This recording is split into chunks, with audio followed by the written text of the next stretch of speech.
Oh yeah, now we're really getting into the garbage water at the bottom of the bag. Now for those of you of the younger generation who are not aware of Fred, you should consider yourselves lucky if that's the case. Amen to that. But I'll give you the quick lowdown. He was one of the early YouTube success stories. In fact, he was the first YouTube user ever to get 1 million subscribers. And people wonder why YouTube is a sign that our society is going to shit. His content was the ultimate basic one-trick pony, where he would do a bunch of really unfunny and often unscripted sketches of himself playing the character of a man-child called Fred. And the videos were sped up in Windows Movie Maker to make it seem more cartoony, and to give him one of the most annoying voices in history. I mean, because you know, in movies and stuff, you always see cool kids riding bikes, and it just makes you so jealous. So jealous that I might become violent. Oh, I'm so mad right now. Now my underwear's all bunched up together. That really freaking hurt, and gosh, I'm not even gonna try again because I'm so mad. It's the kind of thing that, if handled right,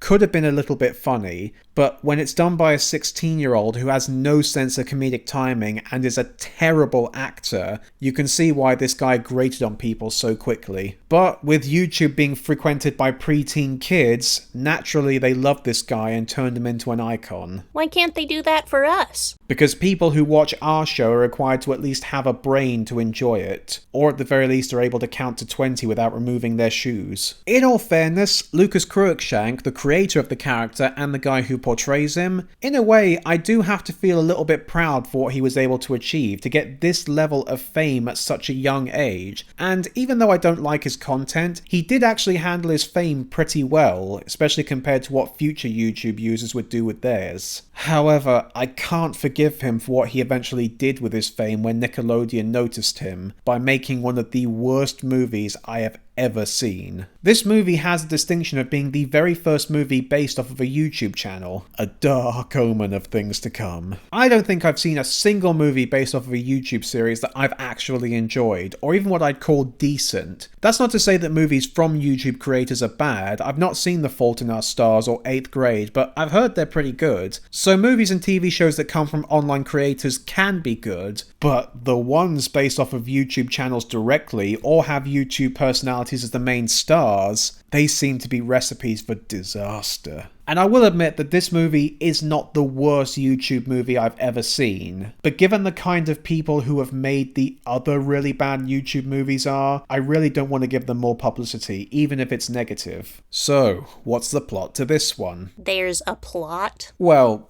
there's an attempt at one. Fred is now a little older than he was in the web series and is now in high school, and has a crush on Judy, inexplicably played by Pixie Lott, who also lives next door to him. However, when Judy moves away, he is determined to make sure that they end up together, and goes off to find where her house is, even though he has no idea where she's moved to. That's what the movie would have you believe the plot to be, but really what the plot is an excuse to string a bunch of unconnected sketches together that were probably filmed individually rather than with the intention of making it an actual full movie. Now granted, this has worked in the past with the Monty Python movies, and especially with Caddyshack, but Lucas Cruikshank is no Bill Murray, as these very first clips of the movie will show you. Oh my damn it, I'm so excited! And then when there's a really important holiday like President's Day, we'd only have one day of school. I think they might decide to do that this weekend.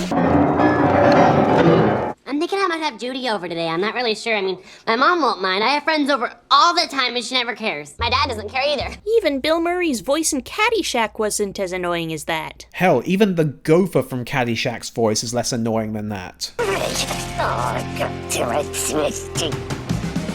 Now you may have noticed from these clips that Fred's voice sounds a little different than the way it's supposed to sound. Well, that's because the voice is no longer pitch shifted in post. Lucas is actually doing the voice live now. Why they did this, I'm not quite sure. It's not like a production necessity where they couldn't make his voice squeaky without making everybody else's squeaky. They could have given him an isolated mic pack where only his voice could be made squeaky, or you could have it where no other actors spoke over him when he gave his lines. This is an easy workaround. Even I could do it. My only other guess is that they figured having the post-pitch shifted voice for the entire movie would have been too annoying, which if that is the case, they definitely made the right choice. His voice is annoying enough for 5 minutes, let alone a TV movie. And I'll give Lucas credit that it does seem like that voice would be difficult to maintain. I think there's a little digital distortion in there, but it's mostly just a lot of in-person voice manipulation, so I have to give him credit for that. In fact, the performance he's doing, he is definitely giving it his all. I may not enjoy his performance, but he could have so easily coasted through this movie without giving a shit. So the fact that he actually stuck to his integrity, I have to admit that that is actually pretty laudable. I think you're being too positive. You're supposed to hate this movie, remember? Oh yeah, right, let's get back on track. Like I said, the movie is basically just a bunch of unconnected sketches that are very hastily stitched together to create some sort of narrative, like Fred going to a laundromat, Fred in a pet store, Fred meeting his mirror opposite, who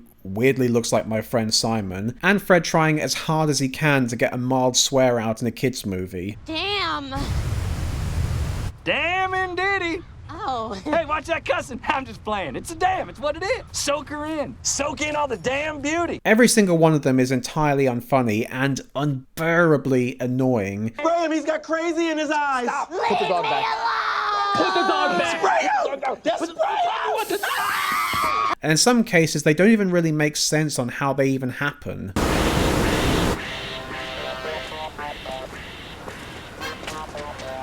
It's about to get frightening, cause I'm out with no license. She give me that beep, beep. I would have loved to have been in the writer's room when they had to figure out a way to implement this random music video into the plot somehow. I never really cared for Pixie Lott as a singer, and as an actress, she's awful.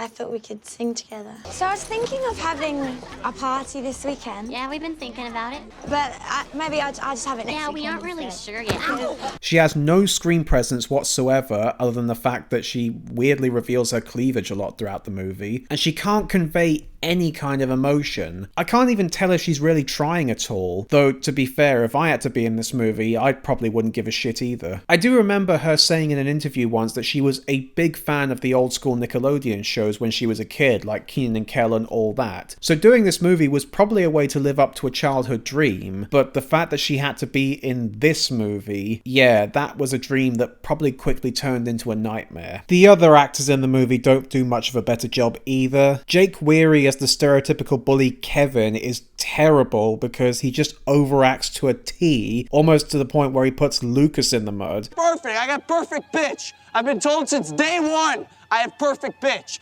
Ah, man, I can reach all the notes. And when you're in a movie with Lucas Cruikshank and you come out second best, you know you're a bad actor. Siobhan Fallon Hogan as Fred's mum is just a complete non-part that really doesn't need to be in the movie at all. But by far, the worst performance in the whole movie comes from a character who not only did he not need to appear, but the guy who plays him had no need to be in this movie whatsoever. And that being Fred's father, played by John Cena.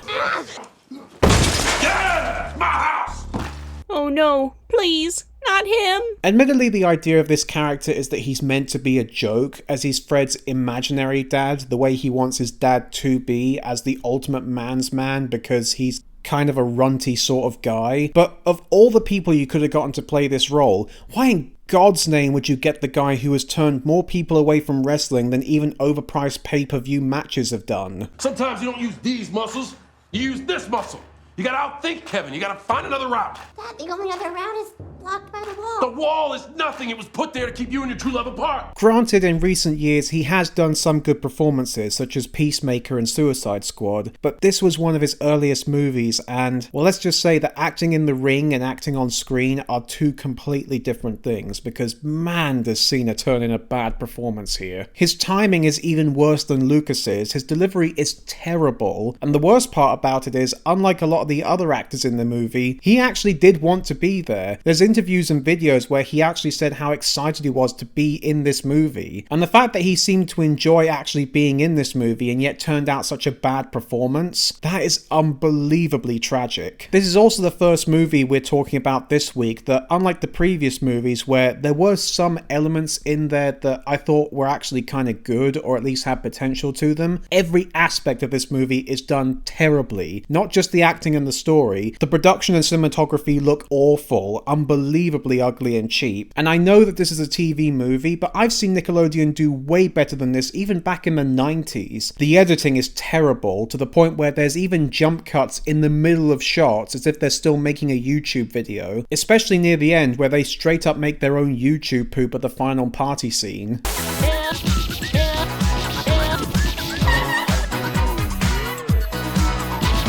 Even Joey Snowy wouldn't be able to save this one. The music is incredibly annoying, thanks in part to a lot of the time Fred actually sings a surprising amount throughout the movie. Walking through the woods, but there was nothing to fear since I met my friend the deer. No,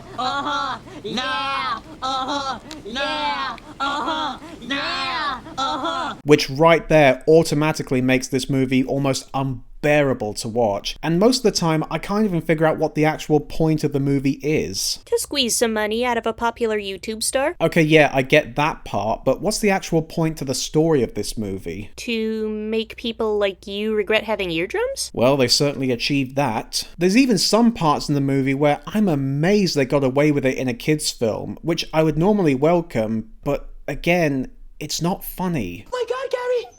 He's a gangbanger! Now, there's an image I didn't want in my head. Now, I'm sure a lot of people are thinking, oh, what about the sequels? And granted, the sequels aren't good. I mean, by no stretch of the imagination could they possibly be good. But they are actually way better than the first movie. The first movie is just a bunch of garbage nonsense, but the other two, while they're still not funny, annoying, and incredibly childish, they're clearly just Nickelodeon movies of the week that happen to have Fred in them. But at least they have a proper narrative and story this time, one being a typical Halloween special, and the other one being a poor attempt to recreate Salute Your Shorts. So, yeah, they're not good, but they are a marked improvement. Although the second one does have the worst scene in the entire franchise, with an actual WWE match to fight the bad guys, with Fred and John Cena and a full audience. How would you think it must have been to be in that audience? They show up for a fight, and this is what they get. Well, given the way the WWE has gone downhill in the last decade, they were probably used to it. I didn't peg you for a wrestling fan, Huck. Hey, I gotta do something between making these videos, and you can only chase rabbits around for so long before that gets boring. Overall, this movie is a total failure in every aspect, and it should have not happened in the first place. If people like Fred's web show, fine, like it, that doesn't cost anything to make. But this did. This cost money, crew, cast, sets, props, and there was actual effort by some people in making this movie. And it all came out to naught because the people in charge just didn't care. They just wanted to make a quick buck off of a rising star, and they got it, and they milked it for all it was worth. Lucas, you may be a nice guy in real life, who knows, but I hope to God we never meet, because if we do, then my foot will be making a very quick and hard acquaintance with your crotch. And next time we'll be talking about someone who deserves that just as much, with a movie that he made that, when watching it, just makes you feel bitter and sour. What's the matter you? Hey, got no respect. What do you think you do? Why you look so sad? It's not so bad. It's a nicer place. Ah, shut up in your face. That's my mama. Big accordion solo.